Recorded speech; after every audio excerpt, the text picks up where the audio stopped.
تصريح ناري للكابتن احمد عادل لاعب النادي الاهلي السابق. خلينا نسمع ونرجع لبعض مره ثانيه. هو في كده يا ابو حميد في التاريخ لما بنبص له في حاجه اسمها دروس مستفاده. حتى وان كان عندك رغبه في الخروج او رغبه في الاستفاده، ايا كان طموح كل انسان حق مشروع، وكل واحد في الدنيا دي بالتاكيد بيبص على مصلحته، لكن هو ازاي بتخرج من الباب هي دي القصه. تبص الامثله ونماذج كتير جدا خرجت فاتقفل من وراها الباب واتقفل، والقبل الباب الحقيقه وده الاهم من الباب قلوب الاهلاويه، قلوبها وعقولها وذاكره جماهير النادي الاهلي. لما بتعمل اكس على حد صعب قوي، لا اداره تقدر تفرض ده ولا اداره تقدر ترجع ده او تفرضه على جمهور النادي الاهلي. وناس كتير جدا خرجت وهي رافعه راسها وما زالت بتحظى باحترام وحب وتقدير جماهير النادي الاهلي وادارات النادي الاهلي المختلفه والمتعاقبه. ده اللي انا شفته اخر سنين بصراحه، ان كل جماهير النادي الاهلي بقى انتمائها للكيان مش للاعيب. ما دي اللي بتحصل مشكله من المنطقه دي. أي. ان هل انت هتنتمي او هتزعل على لاعب مثلا مشي بطريقه مش كويسه من النادي الاهلي، ولا ان انت بتنتمي للكيان هو خلاص مشي صفحه واتقفلت. احنا بنبص البطوله هتتجاب ازاي، مين الصفقات اللي هتضيف للسكواد اللي موجود. بقى في اولويات في حته الانتماء. هو فعلا بقت كل جماهير النادي الاهلي او كل محبين النادي الاهلي بقى عندهم الثقافه دي، ثقافه ان انت ازاي بتنتمي للكيان ما بتنتميش لاشخاص.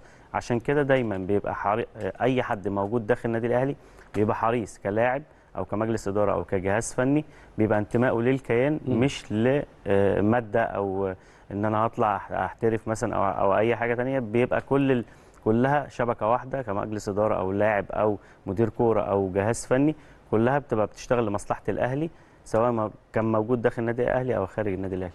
هي بتتحس يعني الجمهور بيحس اللعيب اللي في الملعب ده جاي موظف وجاي واخد الدنيا بروباجندا وشهرة ومصلحة زي ما بيقولوا، ولا لعيب بيموت نفسه عشان يحقق للأهلي ولجماهيره كل اللي بيتمنوه.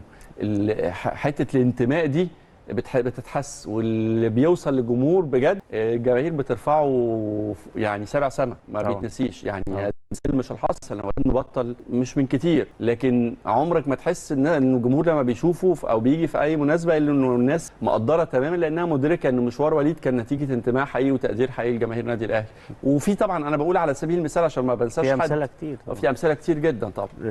ده هنا لما بنتكلم دايما او لو هتسلط الضوء على اوضه لبس النادي الاهلي، هي دي اللي بيخرج منها البطوله. يعني دي اللي بيخرج منها البطوله او ثقافه اللعيبه وتركيزهم ان انت ازاي تحرز البطوله. ده بيوصل اكيد لجماهير النادي الاهلي، بيوصل ان اي لاعب بيخرج عن النص بيوصل لمجلس اداره النادي الاهلي ان ده لاعب خرج عن النص. لكن لما بتتكاتف انت كلاعب او بتقدر المسؤوليه الكبيره اللي عليك تجاه ناديك وبالذات اخص النادي الاهلي، هتلاقي ان اوضه اللبس دي لازم هتغرق بطوله. وده اللي وصل له من الخبرات اللي مطمنا كلنا كمحبين النادي الاهلي هي لعيبه النادي الاهلي. طيب قبل ما اكلمك على وكيفيه تعاملهم مع الامور، يعني قبل ما اكلمك على صفقات الاهلي الجديده وميركاتو الاهلي وعوده حتى الاعارات، ازاي شايف الميركاتو بتاع الانديه اجمالا بتاع الدوري المصري؟ وهل شايف ان في انديه عملت صفقات ممكن تغير من شكل الخريطه او تكون ليها تاثير كبير جدا على شكل المنافسه في الدوري السنه الجايه؟ اكيد ما فيش شك. انا بحترم جدا اي مجلس اداره او اي فريق بيحافظ على القوام الاساسي بتاعه. يعني ده مهم جدا وده ما يميز النادي الاهلي السنه دي.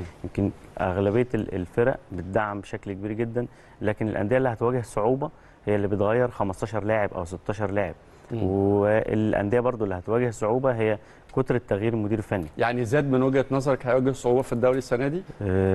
زاد هو اكبر عدد صفقات. يعني هو بيراميدز وصل 7 صفقات دلوقتي اعتقد النهارده، زاد داخل في حوالي 10 او 11 صفقه. لا انا بتكلم على مش الانديه اللي صاعده.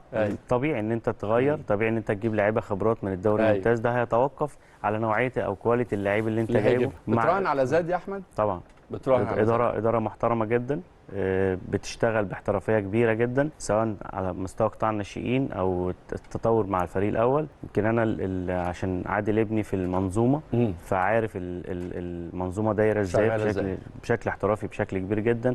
منظومه ناجحه. كنا بنتكلم قبل الهوا على طول على عمر خضر، انا بشوف ان طبعا اللي احنا اتكلمنا عليه وقلنا احترافه في استون فيلا نموذج للاعب محترف. يمكن هو عادل ابني بيحبه جدا وعمر بيحبه جدا، فانا عارف سلوكيات عمر مهمه جدا.